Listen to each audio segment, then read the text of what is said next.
You're watching Detroit on Deck. Here are your hosts, Dave Saseski and Josh Clark. What's going on, everyone? Another episode of Detroit on Deck. It is the midpoint of the week. Josh Clark, Dave Saseski. Josh, what's going on, man? And also, how about that ending with the Pistons? Well, not much, man. Just another long day at work over this way here. Leave when it's dark, get home when it's dark. Days I hate. Yeah, I feel you, man. I feel you. But yeah, listen, we got some topics we want to touch on. I do want to touch on those Pistons, which I mentioned. It was absolutely wild finish. Yeah. And let me be honest. It's just because of the way that Bally's or now it's FanDuel is set up with that app. I'm not going to be watching a lot of those games just because they want you to pay so much per month, and then you got to have another streaming service.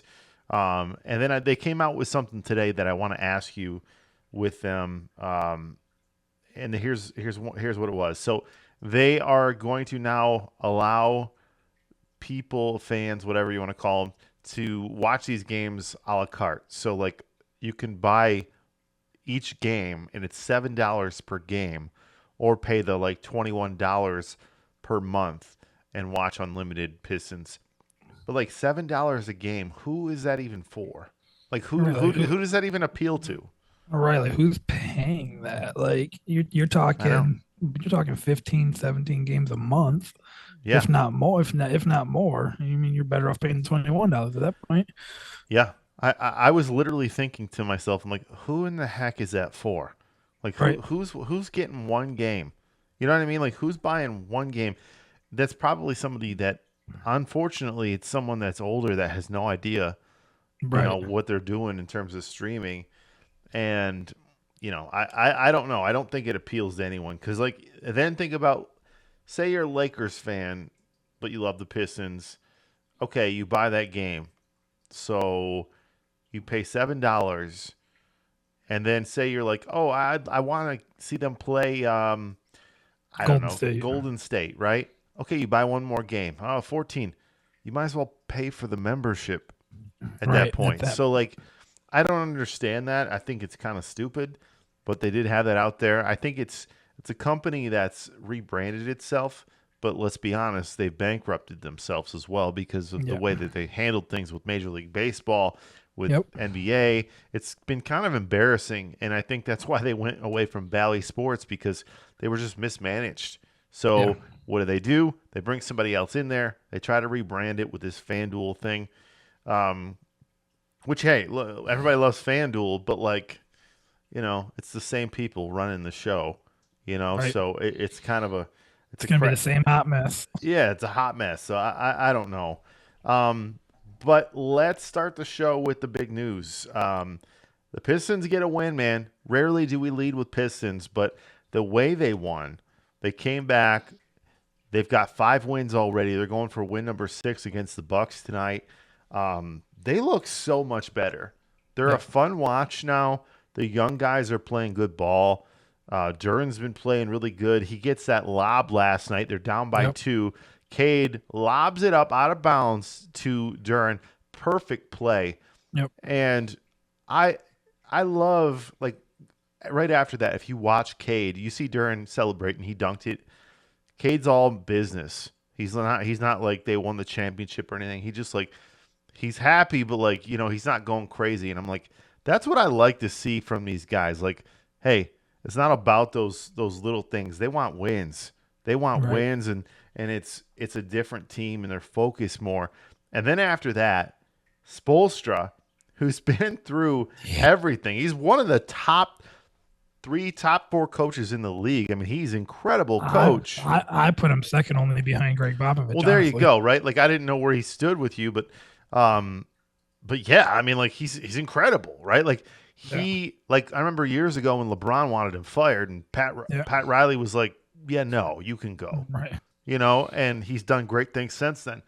And, he's a great coach. And he calls timeout. They don't have any. And it brings back memories of Chris Webber. And you see Jalen Rose was at the game looking, and he had, like, big eyes, like, yeah, right, like, and he was thinking that. He's Oh yeah, like, it definitely flashed before us. Yeah, like for you know, sure. he was texting his boys, right? Oh yeah. Hey, like Juwan, like King, like guys, like I mean, you know. Don't get me wrong. Spo should know better. But I mean, I still think the '93 timeout in the national championship game still holds a little bit more weight, Well, of course, but it's like, considering the I situation. mean, of But course it does, but it's just like it brought back like flashbacks, like no, anytime for something sure. like that happens. Now that happened a couple years ago to the Pistons too. I think Dwayne Casey was the coach, Yep. and it was Ivy that called timeout. Yep. So listen, it doesn't happen a lot, but it costs them. Pistons knocked down the free throw. They end up getting the win. And Josh, the significance of that win, tell the people out there because you know more about this tournament than I care to admit.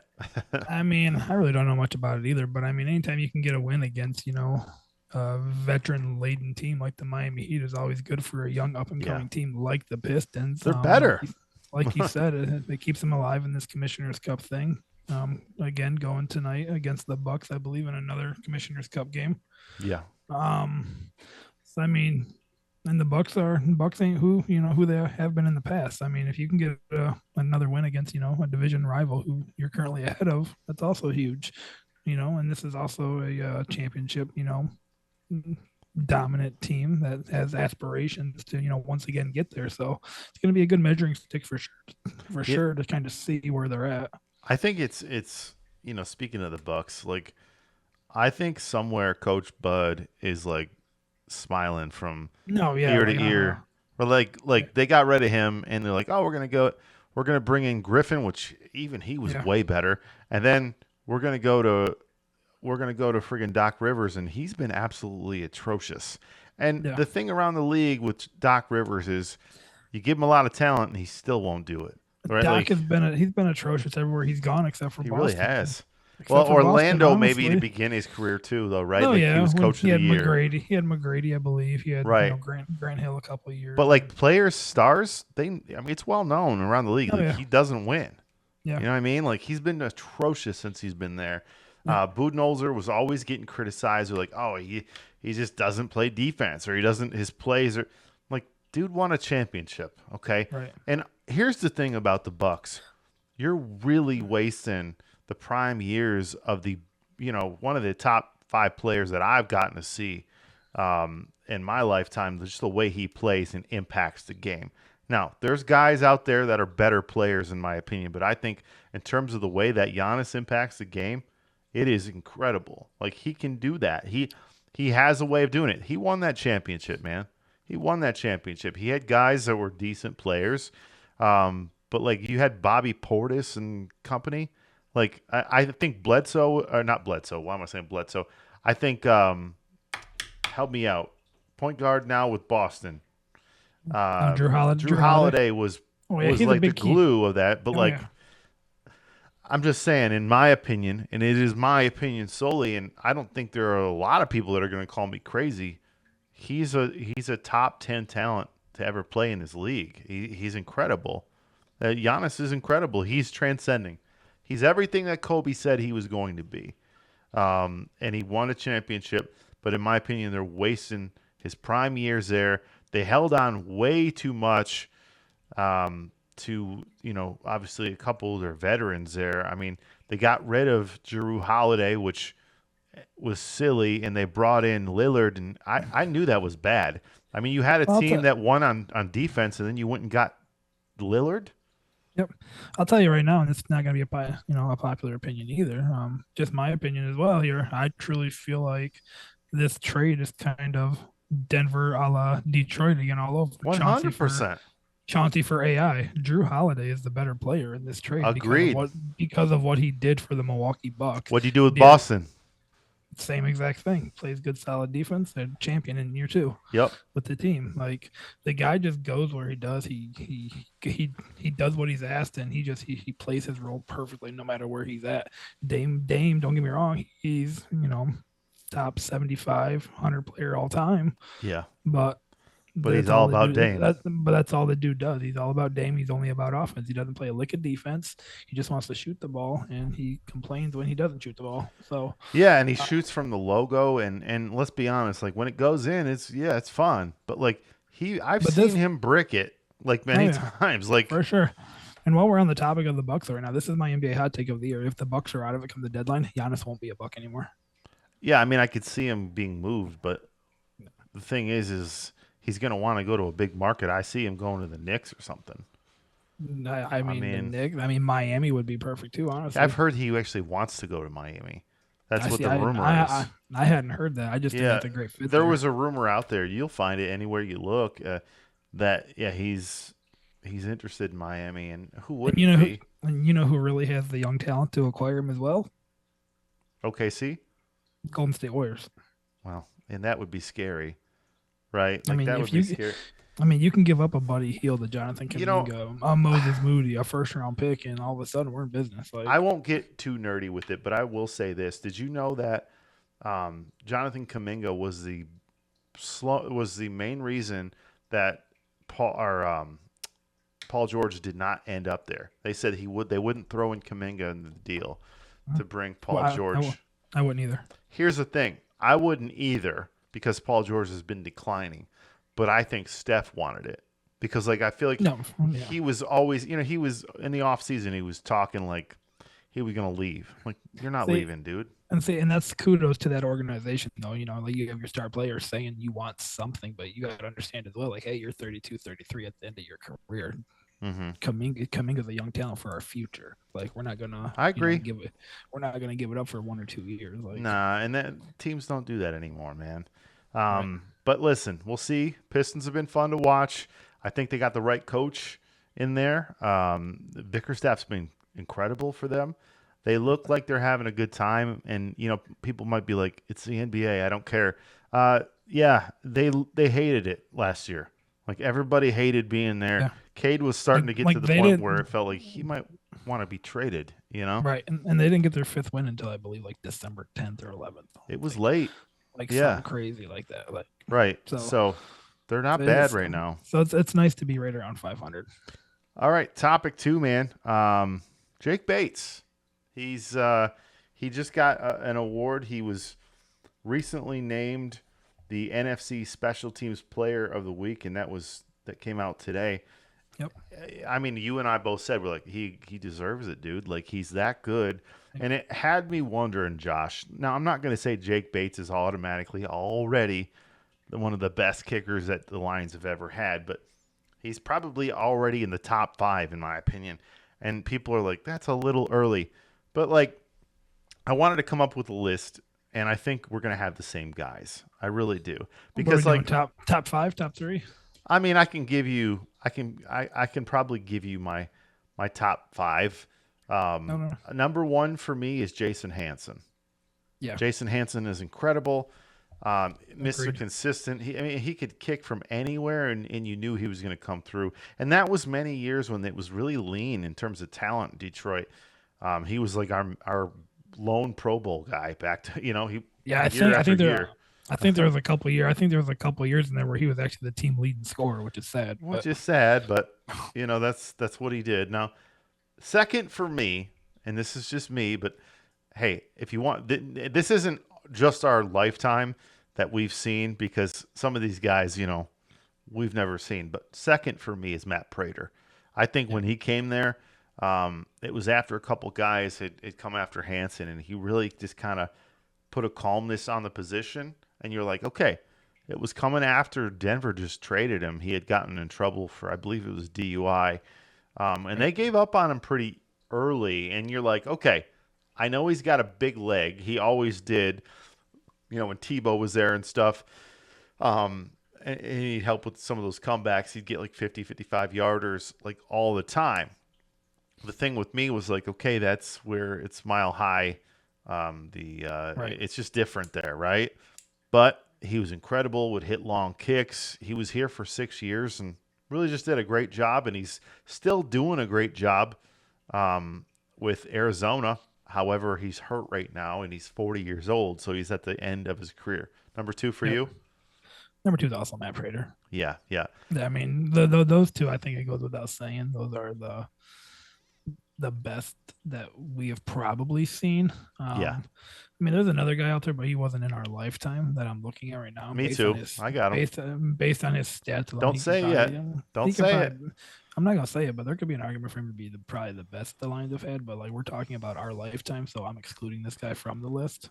Well, I'm gonna put one guy that listen, for number 3 for me. If we're talking all time, it doesn't have to be just in our lifetime, but if we're talking about lifetime, I'm putting Jake Bates there. Okay. If we're talking different, if we're changing the list and we're saying of all time who's the best kicker, it's Hanson, and maybe one B is like Eddie Murray. Eddie Murray's the guy that I was thinking. Yeah. Of. That's literally what I'm looking at right now. Yeah. The guy was, I mean, his field goal percent for his career could have been a little bit better, but I mean, it's different league, you know. It was only 75%, but I mean, like you said, different league. I think the goalposts were a little bit skinnier back then. Yeah. So, but yeah, I mean, based on our lifetime as well, though, I agree with what you just said. To me, a number 3 is Jake Bates. He's just that good. He feels like he's gonna be there for a while.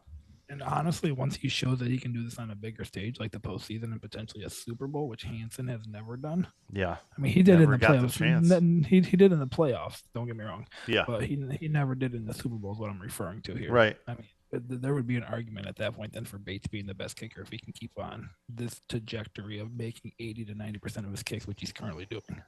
Yeah, I mean, because like you think of like the best to ever do it, and then you automatically have to go to the guys that did it in the big stage. You know, Vinatieri, what Vinatieri did. Right. He went with your Colts as well for a while. Right. And he's there. Vanderjagt always choked in the playoffs, though. I don't understand that. Be so good. Crazy. Be so good and then just choke. But if honestly, a guy that I think is one of the best of all time is Tucker. Obviously, what he's done with his leg. I mean, he's incredible, and he's just done it year after year after year. And there's been a lot of great ones out there, but I think Jake Bates is in the conversation because you can see, okay, he can do this outside, indoors, anywhere. It's nice to see a guy like that on this team because really it was like, okay, we're good last year, but Badgley, is he going to come through? Are they going to trust him? And I think that was the big concern, is the lack of trust. And the one thing that I'll hold off on with Bates again as well is I really want to see him at Chicago and at Lambeau Field. Oh yeah, of course. In the midst of a snowstorm, we got both of those. We got both of those games out of the way early this year, which is nice. You know, you got to play with on your schedule. But let's be real. Typically, we're at Lambeau Field in December. Typically, we're at Chicago in November. You know what I mean? Like those are you know what I mean? So I need to see like what he's going to be like in those type of elements as well. I mean, along with like the Clevelands, you know, the Cincinnati's, the cold weather elements, you know what I mean? Correct. Things of that nature. But I mean, based on what he's shown this year, like you got to put respect on his name for what he's done. I mean, this is a kid who was literally, you know, cut by his hometown team, the Houston Texans, which he just kicked the game-winning field goal against. We've mentioned in our last podcast, he literally was selling bricks when he got the call from the Lions. And and the best thing about the dude, and it's what I really like about the kid, like he's very humble, and you don't see that a lot out of especially young guys. Like he's very humble, he's very appreciative to be there, and he's very thankful to the organization, and to me, that's going to take him very, very far. I agree. I think the sky's the limit for him, or what did Michael Jordan say? He was like the ceiling is the roof or whatever. Like it's like maybe just stick to basketball, you know, like it's not so good. Right. Third topic here, man. This is the big one because we're gonna have a lot to say about this because I just being quite honest, a lot of this pissed me off when I saw everything that was said about the Tigers from Scott Harris. So Scott Harris is basically running the team. He's their president. And he came over from the San Francisco Giants, and he's been one of those guys that kind of goes the money ball route, which I'm not a fan of because could be. I mean, I understand Detroit's not New York or LA, but it doesn't have to be Pittsburgh or Minnesota, right? Like, it doesn't have to be, but they're operating like it is. and there's a few topics I want to get to. I want to get your opinion on. The first one being, they said that Scott Harris said that Kenta Maeda is going to have every chance to be in the rotation next year. Josh, this is a guy that had an ERA over 7.5 as a starter. He had an ERA of around 3.59 as a reliever. And then they started him the last game of the year against the White Sox. He gave up 5 runs. He's absolutely atrocious. I don't care. Put him in the bullpen, put him as long relief. But him as a starter for 162 is absolutely frightening. I mean, my opinion on the topic is Kenta Maeda doesn't need to see spring training. He needs to be DFA'd. Yeah. Period. Yeah. Period. I don't care what you're paying him. The guy is not good. He hasn't been awful. He hasn't been the same Kenta Maeda. Like, he was solid when he first came in. Don't get me wrong. He has not been the same, guy in probably the last 5-6 years. It's been a while. He has no business being on the Tigers opening day roster at all. And if Scott Harris wants another winning club on that field next year, you have to put the best players out there. And Kenta Maeda is not one of your best 25. But doesn't that scare you? Like when they say that, hey, he's going to have every chance to win a job. Like, that to me tells me that they're not looking to spend money. And what really irritates me about that as well is they decline Casey Mize's option. Like, I'd much rather have picked up Casey Mize's option and DFA'd. 100%. At least give him a shot. I mean, he was as promising. Maeda's like 37 years old. Yeah. And he doesn't have the same stuff. Like you said, yeah, when he came over with the Dodgers and then got traded to the Twins, he had some good stuff. But he's never really had consistent years. Right. Like, ever. So I don't love that. And then Harris, here's the second thing that he said that really upset me. He said that they're looking to bring in players on the 1-year deal. Mark, some, a veteran bat, a right-handed bat, and then a pitcher. Okay, 1-year deals. So that means you're out on all those big-time players we talked about. You're out on Christian Walker. You're out on Bregman. Yeah, you might as well kiss that goodbye. Bregman. Yeah. He'll just go back to Houston. Right. You're out on any of those stars that we talked about. So if you're going to bring in those afterthoughts, those scrubs, dude, you might as well listen. You're not going to repeat what you did in the second half of the year. You're not. It's just not going to happen. They got lucky. They caught some magic. They had things working. That was like, you had guys coming up from AAA that I've never heard of in my life. We watch more baseball than anyone I know, and some of these dudes had ERAs over 5 in Toledo. Right. So, and they just happen to play the right matchups. But you got guys like Andy Ibanez who absolutely raked against lefties, can't hit righties. You got, apparently they don't want to let Carpenter hit against lefties as well. So you're telling me you're going to have a bunch of platoon guys. That's a problem. I just find that to be so problematic, and that you're going to be cheap once again. And does that fall on Ilitch? The son Ilitch? Does it fall on Harris? And does that fall on Hinch? Because he's been there long enough to where you'd have to think he could put his foot down at least somewhere. The only person I'm blaming is whoever controls the checkbook there. Oh, that's Ilitch. It's the only person I'm blaming here. Like, there's no reason not to open your checkbook for at least one good solid right-handed bat. Yeah. And a couple starting pitchers. Minimum. That's what you have to do. You need to get a third baseman at the right-handed bat. Agreed. Bregman. And then you have to get a couple starters. You have to take some pressure off of Tarek Skubal. You have to. Like, it's an absolute must if you want to repeat what you did this last year and go get back to the postseason. Agreed. If you put that same team back on the field next year, I mean, let's just put it this way. Injury bug kind of stayed away from them a little bit. Riley was injured for a little bit, I guess. No, they got lucky. Yeah. Carpenter was out a little bit. You know what I mean? But for the most part, they were relatively healthy. Let's say they put the same team out there, and let's say Carpenter and Green and Torque and all them, they all get injured, and they miss, let's say, 6 months. This is a 50-60 win team at best. Yeah, it's bad. At best. Like, you need to bring in some vets to go along with your young talent that you have if you want to repeat a trip back to the postseason next year. Yeah, I've seen so many people be like, oh, we don't have any free agents. We're going to return our core guys. And my only thing is like, well, that's not good, because you better bring in some talent. Because the third thing, another comment that was made is the Detroit Tigers have a plan at shortstop. If all goes as planned, Javi Baez, and Trey Sweeney will share the shortstop position in a platoon in 2025, says Scott Harris. It makes sense on a whiteboard.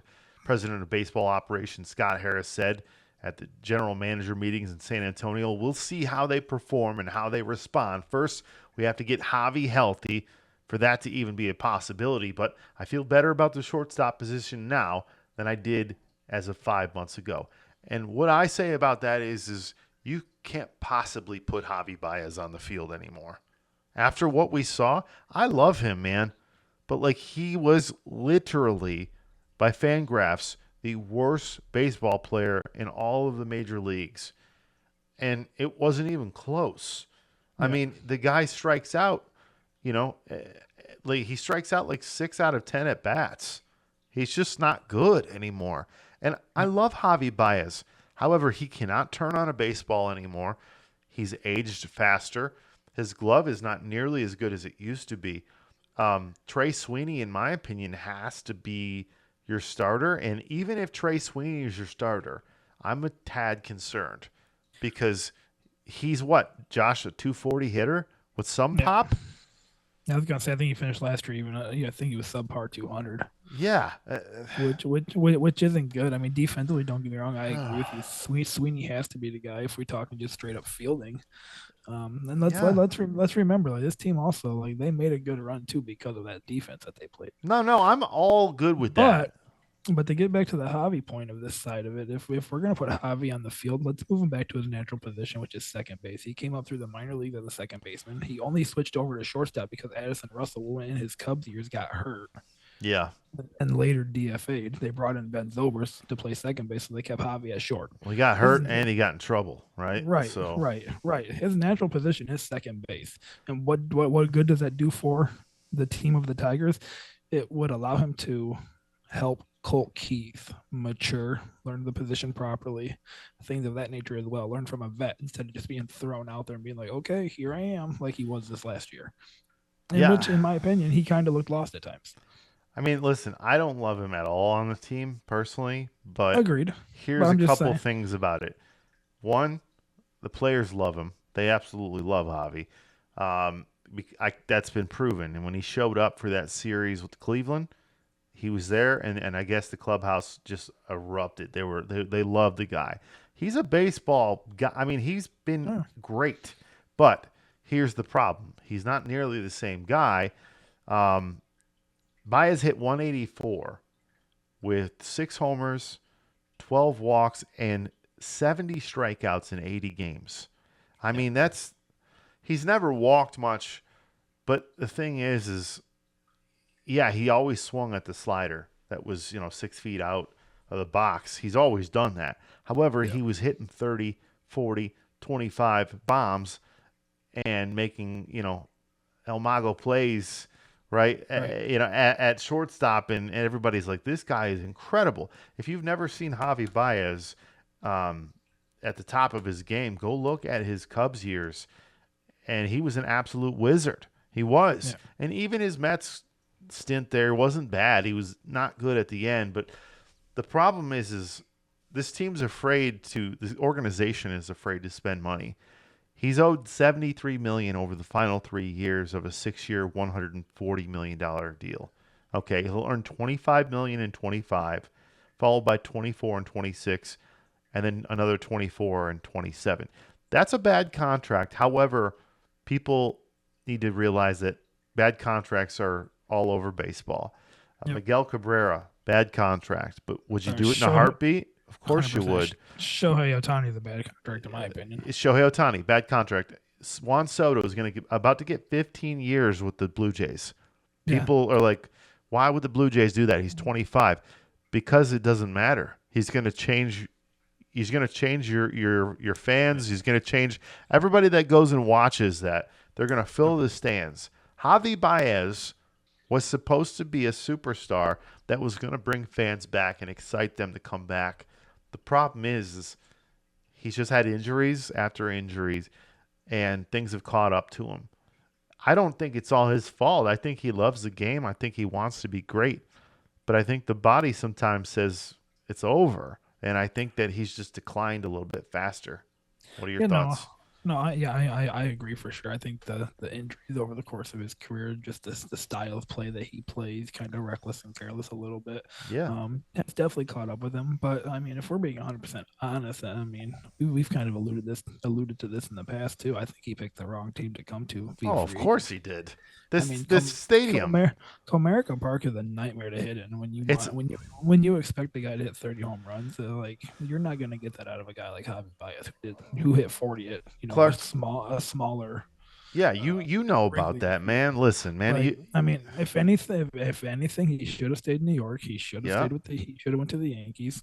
Stay with the Mets, whatever, Stayed with the Mets. I mean, both of those stadiums are smaller. Would have fitted him. It would have suited him a lot better the way that he plays, his style, especially that right field. Could have portion played in with the Anthony again. stadium. Right. Well, that right field porch though too. He's an opposite field hitter sometimes. You know what I'm saying? Like he likes to go oppo, and that right field Yeah. porch, could have been great for him. With the Yankees. So I mean, I definitely just think he picked the wrong team. The park's way too big for him. I mean, if we can get 20 doubles out of him, I'd be elated. Yeah, and that's sad. You can't now. But I wouldn't expect anywhere close to 20, 25 home runs anymore. Maybe 12 to 15. And even that's maybe. if everything goes right. And that's a full healthy year, right? And the problem is if he gives you that 12 to 15, he's hitting 170, and that's just not playable. Like that's, you know what I mean? Like that's Adam Dunn at the end of his career. I was like, I can't play you anymore. Yep. But so like, here's the bigger question with this, and I think I know what your answer will be, but let me start it off with this. Okay, Prince Fielder, Juan Gonzalez, Yep. let's see, Victor Martinez, Yep. 3 players that all complained about the distance out in center field, left field, with this stadium. I mean, with Tigers Stadium, or I'm sorry, Comerica Park, with the park, they've all complained about it. I mean, that's why Juan Gonzalez. People don't know who that is if you're younger, but that was an MVP type player. We traded a lot of young pitchers. It was Thompson was one of the pitchers I really liked. We traded him in that deal, some other guys, and we acquired him. And it was okay. He's going to be a free agent after the end of the year, but the Tigers were like, "Well, we'll sign him." He hated it here. He hated it. Prince Fielder came here. He used to hit 50 homers. Came here, hit 20, 25. Now he was a great hitter, so he was hitting 300. Miggy Cabrera would probably have hit 50 homers every year, his power, but he became a doubles hitter, and he hit a lot of homers in his MVP years, yes, but then he couldn't do that. Victor Martinez always complained about how big this field was, and that's a problem. I think even JD Martinez did. Towards Yep. Yeah, and those are guys with a lot of pop, but the problem is, and that's the thing, that's the other problem with it. When you have a field that big, our center field is the biggest center field in Major League Baseball. So Parker Meadows is incredible, but you have to have an incredible center fielder out there. We've had Austin Jackson, Curtis Granderson, because there's just too much ground to cover. So, yeah, it's a great park if you've got speed and you hit doubles and triples, but it is an absolute murder's row if you hit homers. You just cannot do it there. I think the fences need to be brought in. Yeah, no, I agree. I mean, I think dead center there's 310, 320, something like that. Like it's crazy. It's too much. It's crazy. I mean, you look at other places. 310. It's like 410. Is it? Yeah. Is it? No. So I'm gonna bring up the. I'll bring up the dimensions. I didn't think it was that big. Yeah. But either way though, like most major league parks are like 350, I think. 360, like it's crazy. So it's crazy if it's that big of a difference. Here it is. You ready? Comerica Park is 420 to center field. That's crazy. Yeah, and then there's a part there in left field, left center, which is 380. So it's like you can't hit homers there. Like you're not going dead center unless you hit it out the city. And I kind of blame management though too as well. Like they should have known who Javi was as a player, like of course, and understood like where he was hitting these home runs at Wrigley Field. Guess what? He's in Chicago. The wind blows out like crazy. Well, yeah. I mean, listen. I think that was Alavila. That Oh, yeah. was, Yep. I mean, don't get me wrong. That's all the guys that they're winning with are Alavila guys. They're not Scott Harris Right. signings, right?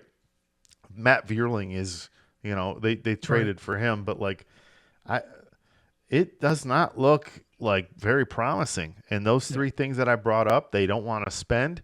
They want those 1 year deals. They want to bring Javi as a shortstop, and put him there with Sweeney, which I think will stunt the growth of Sweeney also.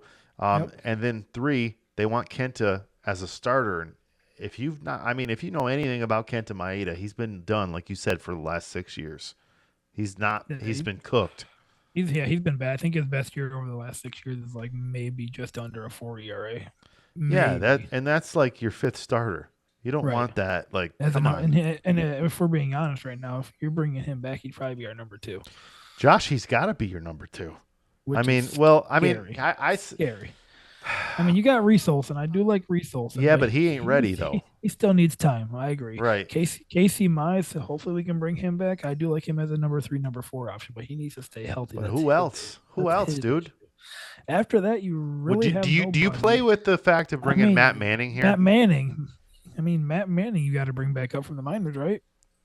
Why he's in Toledo is an absolute joke.